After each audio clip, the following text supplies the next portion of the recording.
Guys, how is everyone doing? Dave Van Auken, with champion of last year's PFL, trying to go back-to-back, this time with another weight class, trying to be the first ever two weight class champion in the PFL, Larissa Pacheco. Larissa, how are you doing today? Larissa, como é que tá tudo hoje? Como é que tá o camp? Tô aqui, enfim, animado aí, feliz com a sua presença, a campeã de 70 quilos do PFL ano passado, agora tentando a nova cinta aí, 66 quilos. Como é que você tá? Tudo certo? Eu tô bem, tô feliz. Obrigado pelo convite, ter me chamado, né, pra gente fazer essa entrevista aí. E é isso, tô com vontade, muita vontade de ganhar mais esse cinturão esse ano. I'm doing great, feeling amazing. I want to start off by thanking you for the platform, thank you for the invite, and just very, very hungry to go back to back and get myself another belt this year. Absolutely. It's funny. We've talked to a couple times through Media Day, but we've never done a podcast, but I appreciate your time very much, Larissa. Let's talk about it. August 18th, Madison Square Garden, New York City, fighting a foe you have fought multiple times with. Elena, 2 times defeated her, both times in the first round. How it's got to be hard to get amped up to fight an opponent for the 3rd time with beating her twice already. How do you get amped up to fight someone for the 3rd time? I know it's a semifinal fight, but how do you get amped to fight someone for a 3rd time? Falar um pouco dessa luta, Madison Square Garden, dia 18 de agosto, uma pessoa que você já lutou antes 2 vezes, ganhou delas 2 vezes. Como é que você está se sentindo em relação a essa luta? Minha outra pergunta em relação a isso, é difícil você se animar e você assim, ter gás e vontade de preparação para um oponente que você já ganhou 2 vezes, da forma com a qual você ganhou? Com certeza, né? Lutar no Madison Square é maravilhoso para mim. Nova York é um lugar que eu amo, que a gente sempre viu nos filmes, né? E tá no Madison Square é me sentir também uma celebridade mundial, que é difícil me ver assim. Mas lutar com a Helena pela 3ª vez é um desafio, porque eu já lutei com ela 2 vezes, ela ainda não viu muita coisa do meu jogo, mas a gente nunca pode subestimar ninguém, né? Eu não posso também dizer que ela não sabe ou que ela não merece estar ali. Eu não sei qual é a vontade que está no coração dela, então eu mantenho a minha chama sempre acesa para que eu chegue lá e vença, independente de quem esteja. Yeah, so Madison Square Garden is one of those things. It makes me feel like a celebrity, and to me, honestly, that's kind of a challenge personally. So, just super excited about it. Excited to go back to New York City, a place that it's very dear to me. And then as far as fighting Elena, I mean, there's always going to be that drive, right? I don't really know what's going through her head. I don't know how much she wants this, so I got to make sure that I want it even more than she does, so that I have my hand raised for the 3rd time. Beautiful, beautiful. We just talked with Kenny Florian just last week. We talked about you mostly about how dominant you have been. You're on an 8-fight win streak, and just about not even just winning, you have been dominant. A lot of first-round wins, a lot of finishes. Are you feeling it? Are you feeling right now in the peak of your powers in the summer of 2023 that you're almost looking and feeling unstoppable? A gente conversou no início dessa semana com o Kenny Florian, né, comentarista da PFL, falamos sobre muita coisa, mas mais do que qualquer outra coisa, falamos sobre você, sobre enfim, as performances que você tem feito aqui dentro do cage da PFL. Você tem sentido, dado o embalo no qual você vem, a sequência de vitórias, o tipo de vitória, você tem se sentido assim, dominante dessa forma, quase que imbatível? Imbatível, não, porque eu acho que ninguém é imbatível, mas dominante, sim. Eu treino muito para isso, eu não descansei desde a última luta, né, que eu fiz com a Kayla. O meu ano ele já começou super agitado, eu não posso descansar, porque eu sei que eu tô com um alvo nas costas, eu sei que as meninas querem minha cabeça, então eu sinto que não posso abrir brecha para que isso aconteça, né? Então a gente continua treinando muito forte. Eu estou fazendo o camp todo na minha academia, na academia do meu mestre, JB.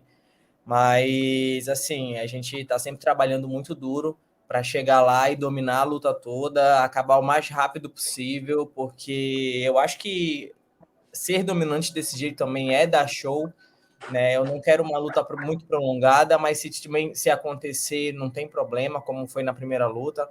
Mas a ideia é sempre chegar, acabar com a luta e ir para casa sem lesão, sem machucado, sem nada. Yeah, so I mean, I look at my performances. I don't know if I call myself unstoppable. And quite honestly, I don't know if that was the word you used, Dave. But uh, I, I see myself definitely as a force as things have progressed, and I definitely feel like I'm on the roll. But this is all due to heavy preparation and very very hard work at the gym. I'm doing all my camps, all of my work out here back home at my Master JB's gym, and I haven't quite honestly stopped or really caught a break ever since the Kayla fight. It's been work one way or the other ever since then, and I'm definitely not complaining, but I feel like that's part of the recipe for success. It's funny you guys say that. And in talking about performances and putting on a show, putting on great performances for the fans, I feel like that's something that's it's the work of a champion. It's what a champion should be delivering, and whether it be a quick finish, which is always what we're going for, not really thinking of doing overtime inside the cage, or a great 3-round fight. For sure. We always say this: the PFL season format's so grueling on on yourself and on all the fighters. Do you think could this be the last time you do the seasonal format, and with the possibility of the PFL going more into the pay-per-view super fight format of Francis Ngannou and Jake Paul and other fighters going that way, could this be your last time in a seasonal format? A gente fala muito sobre o quão difícil, né, e o quão assim desgastante é para o corpo e para a mente o formato da PFL, né, as 4 lutas no ano e o espaço curto entre elas. Você sente que essa pode potencialmente ser a sua última temporada na PFL? Você vê agora a liga mudando um pouco o formato, indo para as super lutas, pay-per-view, a contratação do Francis Ngannou. Você sente que isso seria um próximo passo assim para você, migrar para essa outra frente do negócio? Bom, eu acho que decidir isso agora, né, falar que eu não vou mais lutar o campeonato ano que vem é muito, muito difícil ainda, não sei. Eu tô me sentindo bem na nova categoria, tô começando a me adaptar, sentindo que posso fazer isso mais vezes, mas quando a gente fala de superluta, a gente fala que grandes atletas de grande nome vão fazer essas superlutas, e eu quero estar no meio dessas superlutas. Ganhar mais, óbvio, em vez de eu passar o ano inteiro para ganhar uma premiação, eu posso fazer em uma luta. Então, é isso que eu quero. Eu também quero mostrar que na verdade, eu já mostrei que eu estou acima do nível da maioria das meninas que estão agora na organização. Eu passei pela que era maior, pela Kayla, agora estou sendo o maior nome da PFL, então eu quero continuar desse jeito e quero também todos esses créditos pelo que eu estou fazendo.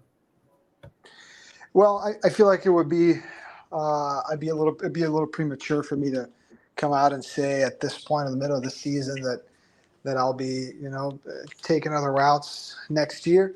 But that said, it's definitely something to be considered. I mean, when we talk about super fights, we're talking about great athletes. We're talking about great competition, great matchups, and stuff that sells, and stuff that ultimately means getting higher compensation, and rather than fighting 4 times in a year for this type of a prize money, who knows, making this over the course of one fight. Right. So I feel like I've already definitely shown my worth here at the PFL. When you go out and you watch my last performance against Kayla and the other performances I've been putting on ever since. So I've shown I'm a step ahead of the rest of the division here in the competition. So that's definitely something that we'd be discussing in the future. Very cool. Very cool. All right. We mentioned Kayla a couple of times. Here's a Kayla question for you. Are you satisfied with kind of the rivalry and the trilogy with Kayla Harrison, or is there a little itch still left? Do you want one more fight with Kayla Harrison to put everything on the line, or are you happy where things are with you having the last win? Falando da Kayla, fazer uma pergunta aqui em relação a ela. Você está feliz com a forma com a qual a trilogia terminou? O fato de da última luta você ter ganho, ou é uma coisa que, enfim, que você ainda tem aquela vontade ali de mais uma luta contra ela, entendeu? Poder empatar, ou você sente que, entendeu, você ganhou a última e não tem mais muito o que se fazer? Não, assim, eu tô feliz com o resultado, óbvio, tô feliz com tudo que aconteceu, mas eu acredito muito em que a gente possa fazer uma luta muito melhor do que a última que a gente fez. Eu quero desempatar isso, né? Que não tá empatado, na verdade, eu quero empatar, porque ela tá com 2-1. Então eu também quero chegar. Se ficar 2-2, para mim, tá tranquilo. Então eu acho que eu posso fazer melhor do que eu fiz na luta com ela. Eu acho que eu posso acabar com a luta mais rápido hoje, né? Por conta do preparo que eu venho, pelo embalo que eu tô tendo. Então, acredito que uma quarta luta aí nossa seria ótima, até para os fãs de MMA que realmente gostam dela, que gostam de mim, né? Para deixar bem claro em que eu sou a campeã agora, eu sou mais jovem, eu estou em atividade há mais tempo, ela foi sendo parada aí. Então, assim, a hora que ela quiser, acabando a competição, a gente está aí pronto para lutar com ela. No, I would definitely welcome a fourth fight against her. I would never come out here and say that I have, that I have the best. She's over on the score 2-1. I'd love an opportunity to come out there and even the score. And I feel like we could have a lot better of a fight a fourth time. I feel like I'm in great shape. I'm on a roll, as we've said before. I've been in competition form throughout this entire year. So it's definitely something I'd welcome. I think MMA fans would welcome it too. And if she's up for it, I mean, this is definitely something we should have a conversation about once the actual season's over. Absolutely. The MMA fans would definitely would love that. All right. 3 fun questions. The first thing that pops in your head, or I'll wait, go back and forth. First one for you. Larissa, who is your hero? Agora as perguntas meio avulsas. Quem é o seu herói ou heroína? Animado? Are we talking about alguém personally? Yeah, personally. So, but are we talking about like a cartoon, or are we talking about someone that's in existence? Someone in existence. Uma pessoa física, uma pessoa, enfim, em existência. Bom, não tenho muitos heróis, mas assim, eu acho que a maior heroína da minha vida é minha avó, porque criou a gente. Falo isso pela minha mãe, pelas minhas tias, meus primos. Ela foi a maior guerreira para mim. I don't have a lot of heroes that come to mind, but one that definitely does is my grandma, who raised me, and it's someone that I feel like anyone in the family, my mom, my aunts, everyone out here would give you the same type of answer. Beautiful, beautiful. What's your favorite app on your phone? Aplicativo favorito no seu celular? Instagram. There you go. And the last one for you is, what was the first job you've ever had? Primeiro trabalho que você teve? Fui feirante. I worked at a market in my hometown. There we go, guys. Larissa Pacheco, the 2022 PFL champion, Final Four, Madison Square Garden, August 18th, looking to go back-to-back, this time becoming the featherweight female champion. Larissa, thank you so much for your time. Appreciate it. We'll talk to you real soon. Larissa, obrigado pelo tempo, pela sua atenção. Se falar em breve. Eu que agradeço pelo convite. Vamos para a próxima aí, dia 18 a gente vai dar show. Appreciate the invite, Dave. Onward we go. August 18th, going to put on a great show. Absolutely. Thank you, my man. Talk to you soon. All right, appreciate you guys.